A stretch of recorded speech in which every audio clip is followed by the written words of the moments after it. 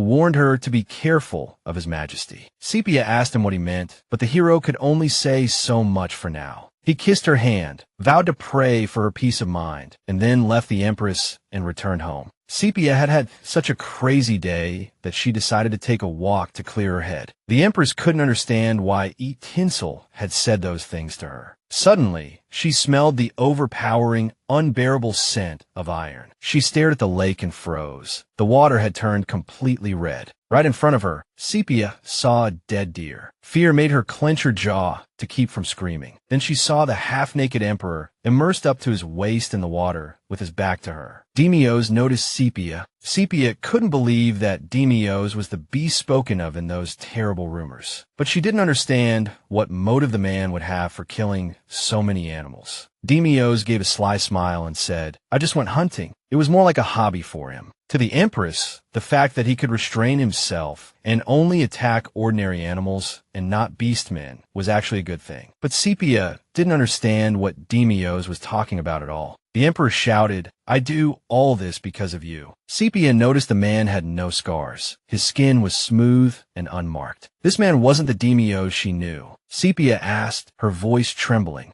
"Who are you?" The Emperor came ashore and stood before the Empress. "I am your husband, the ruler of this country," he said. But the Demios in her memory and the Emperor before her were two completely different people. The Emperor acted like he didn't know what Sepia was talking about, but she knew very well he understood every word. Sending the prince overseas for 5 whole years was a very strange move. Perhaps they had sent his twin and not the true heir. Sepia asked him why he had lied to her. Demios reminded her that she had begged for his help, pleaded with him to rescue her from the Hyran Empire, but Sepia had written to Demios, not him. The Emperor gripped her face and roared. What difference did it make? The important thing was that he had saved her, and now he was Sepia's husband, the one who made her Empress. But the real problem here was Eli. Sepia pushed him away, demanding to know why he hadn't just ignored her letter that day. He laughed when she asked if it was all just because she was the Ishtar star. Demios coldly stated that he just wanted to take back what was his. He was referring to the Demios she met as a child, the little boy she had truly loved, Roxas. Tears welled up as she realized the horrifying truth. Gripping her shoulders, Demios confessed his love for her. At first, it was just for fun. Then it was fueled by the prophecy, but now everything was different. He had truly fallen for her. Demios reminded her that he was the one who saved her, and she had sworn to stay by his side no matter what. The Empress shook off the Emperor's hands, retorting that the oath she made wasn't for him. The man roared. How many times did he have to say it? He was the one who saved the Empress, not the guy who was sent to Hyran. It had always been him, Demios. Consumed by rage, he began to shift back to his true, beastly form. This had all been a mistake from the very beginning. At this moment, she knew she had to run to him. But as she turned, a giant white wolf appeared behind her. Calling that thing a divine beast was a joke. That rage and madness belonged to a monster. Demios wished she had remained oblivious, thinking they could have been happy as long as she didn't know. But now it didn't matter. Sepia belonged to him, now and forever. The Empress stumbled back, bumping into a dead deer. She fell to the ground, crying out in pain. Demios barked out an order. "Seize the Empress." At that moment, the king's men stormed out of the forest, ambushing the defenseless Empress. One of them covered Sepia's mouth with a cloth as she screamed and struggled. She had to get to Roxanne, her beloved, but her body went limp and she lost consciousness. The Empress slowly opened her eyes. She bolted upright in bed, realizing she was in an unfamiliar place. Madame Romani was startled by Her Majesty's sudden awakening. She immediately offered her a glass of water. The nightingale-like lady anxiously asked if the Empress was all right. She had been unconscious for 2 whole days. Only now did Sepia piece together the events of the past few days. She told Madame Romani she was fine, then asked, "Where am I?" Madame Romani, her voice trembling, informed Her Majesty that they were at the Grand Duke's palace. The Emperor had issued a special decree, and she was now confined here, forbidden to leave. This place had long been abandoned, the Grand Duke's seat vacant for decades. Madame Romani handed the Empress a letter from His Majesty. Sepia saw a divorce petition citing abandonment. Only a month remained until the scheduled date. This meant the divorce trial would take place in a month, and until then, the Empress was forbidden from leaving this place. Originally, not even servants were allowed inside, but Madame Romani had pleaded with the Emperor to make an exception. for her. Now Sepia realized they wanted to exile her from the imperial palace, lock her away here so Tet could become empress. Furthermore, every act of kindness Her Majesty had performed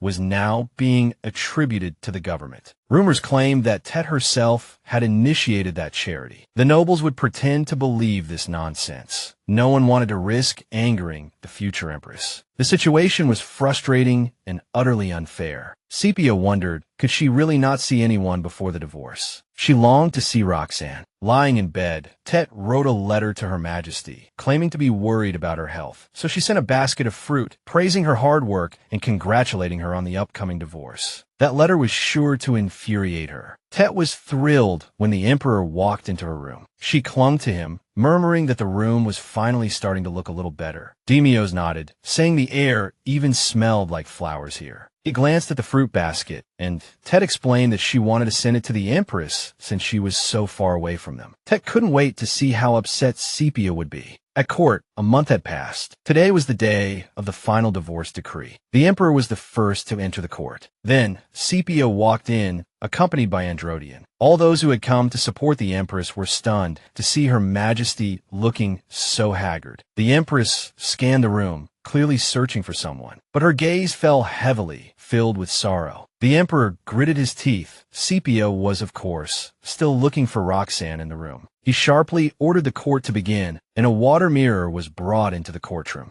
A column of water shot up from the mirror, and the high priest of the sea god's temple, a sea dragon named Siltadian Vertius, emerged. He bowed to the Emperor, and the Empress nodded as Siltadian also greeted her. A warm smile spread across the priest's face as he asked the couple if they were certain about the divorce. Demios said he had irrefutable evidence against his wife. Specifically, she refused to perform her wifely duties. The crowd gasped at such a trivial reason. The priest turned to the Star of Ishtar and asked if she admitted to the Emperor's accusations about her refusal to share his bed. Sepia revealed that since becoming Empress, she had never slept with His Majesty. Since she didn't deny the accusations, there was no need for witnesses or evidence. The priest asked the Emperor if he agreed to the divorce, and Demios coldly replied, yes. Siltadian turned to the Empress and asked the same question. She nodded in agreement. As the high priest who had officiated their wedding, he approved the divorce between the Empress and the Emperor. From this moment on, Sepia Byerodoshan was stripped of her title as Empress. She thought she would be banished from the empire now, but Demios said that because she was the Star of Ishtar, he would strip her of the Empress title and grant her the title of Grand Duchess. Nowadays, the title was basically just a formality. Now, Sepia couldn't even step foot outside the Grand Duke's mansion. Without the Emperor's permission, she was forbidden to meet with anyone. This was how she would spend the rest of her life. She said she would rather be banished. But that was impossible. The Emperor had to protect their precious Star of Ishtar. Then Demios declared the trial over. Tet ran up to him, gave him a thumbs up, and praised him for a job well done. When Tet glanced at Sepia, a sly smile spread across her face. She returned to her room, feeling like everything was a dream. The events of the past few days, the trial, even Roxanne. Now she was going to be imprisoned here for the rest of her life. Suddenly, Madame Remode walked in, blinked, and asked her why she was still here. The lady told the former Empress that she would stay with her. Sepia tried to explain to Madame Remode that if she became her lady-in-waiting, she would also end up imprisoned here. She was no longer the Empress, so Madame Remode shouldn't address her that way anymore. But suddenly, the lady-in-waiting knelt and told Sepia that, for her alone, she could be the Empress. Sepia had played her role perfectly, sheltering the weakest of the empire against the strongest. Madame Remode asked her never to forget that. The two women immediately embraced and cried. She was awakened in the night by a strange sound coming from the hallway. She thought it was Madame Remode, but she should be sleeping in the next room. Sepia peeked into the hallway and nervously asked, "Is anyone there?" For peace of mind, she decided to check the source of the strange sound and stepped into the hallway. She wasn't imagining things after all. This place was called the Phantom Palace, so she was starting to think it was really haunted. She decided to go back to her room. Stepping back, Sepia immediately fell into a hole, but she didn't hit the ground. Roxanne caught her in his arms. She started to wonder if she was hallucinating because she missed him so much. However, she was now in an underground tunnel. This couldn't be happening. Roxanne immediately grabbed her hand and smiled, asking if she was all right. The Duke's hands were warm, and Sepia, shyly, said she was fine. Sepia realized this wasn't a hallucination. Roxanne suggested they find a safe place to talk, adding that he had missed her very much. He led Sepia out of the imperial palace. Then Roxanne led her to the horses, where his closest aides were waiting. Grog greeted the Grand Duchess with a cheerful smile. Sepia still didn't understand what was happening. Later, she realized Roxanne intended to get her out of the palace. As she looked at him, he smiled warmly, but this meant Roxanne could become an outright criminal and a traitor to the country. But the Duke reassured Sepia that as long as they kept a low profile, nothing like that would happen. He jumped on his horse and then extended his hand to her. She had to flee the imperial palace, the place where she had dedicated her whole life. But she had no future here now, so she took Roxanne's hand. The Duke pulled her onto the horse. Suddenly, she realized Madame Rémaude was still trapped in the palace. But Roxanne told her not to worry. Madame Rémaude would catch up in a few days. He just wanted to delay things a little. Even Madame Rémaude was involved, so Sepia wondered, when exactly did Roxanne plan all of this? He told Sepia to hold on tight. They were heading straight for Laufer. Our heroes were stepping onto Roxanne's territory. His soldiers followed close behind. Sepia felt a sense of unreality at having escaped, but a strange lightness filled her chest. I guess this is what freedom feels like. Sepia snapped out of her daze when Roxanne called her name. He told me to open my eyes and look down. Even though the light stung my eyes and I was exhausted, I did as Roxanne said. Right before my eyes, an endless blue ocean stretched out. Roxanne asked me how I felt, and I replied in awe, "This can't be real." I had never seen such a sight. No wonder it took them a full 10 days to get here. Roxanne's wish had finally come true. He had always dreamed of being by Sepia's side when she saw the ocean for the first time, to witness her reaction firsthand. But I didn't understand why he hadn't told me everything sooner. The moment Sepia called him Demios, Roxanne froze, tears welling up in his eyes. Sepia finally understood, and he was finally free to speak. Roxanne immediately apologized for making her wait so long. It turned out that Roxanne had been her true Demios all this time. Tears streamed down our faces as we embraced, finally realizing how much we had longed for this. Then, we sat down on the grass. Sepia asked him to tell her the whole story. Roxanne confessed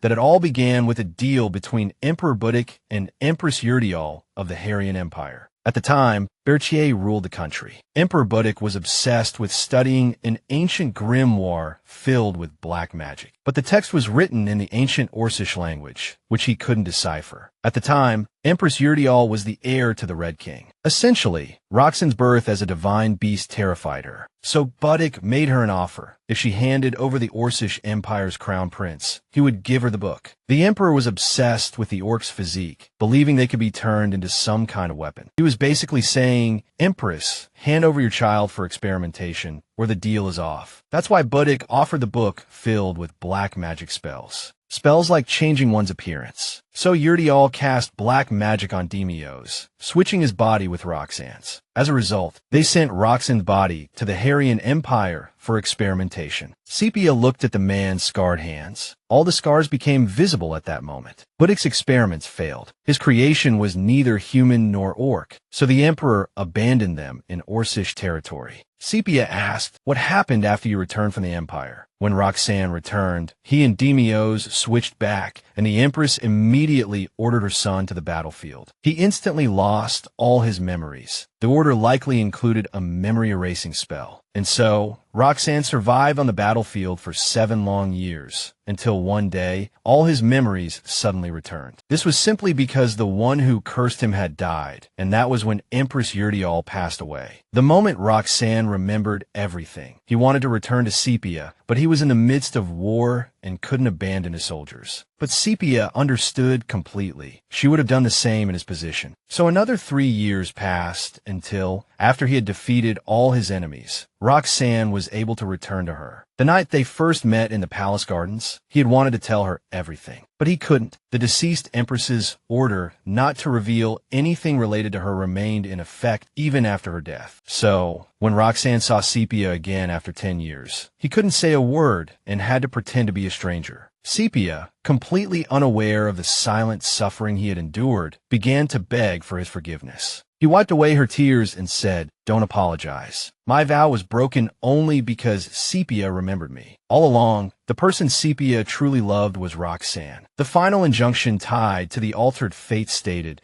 that if even one person remembered his past, the curse would be lifted, and Sepia was the one who remembered him. The distance between their lips quickly closed. The next moment, Roxanne's lips met Sepia's. This long-awaited kiss they had both waited so long for. Meanwhile, the Emperor was in his study, calculating how long the Grand Duchess could last in the Haunted Palace. Sooner or later, she would crawl back to him on her knees, and then Sepia would offer him everything. Her golden hair, her blue eyes, and every thought in her mind. Sepia's heart would eventually be his. A servant entered the room, informing His Majesty that everything was prepared and they could depart. Demios coldly ordered them to make ready.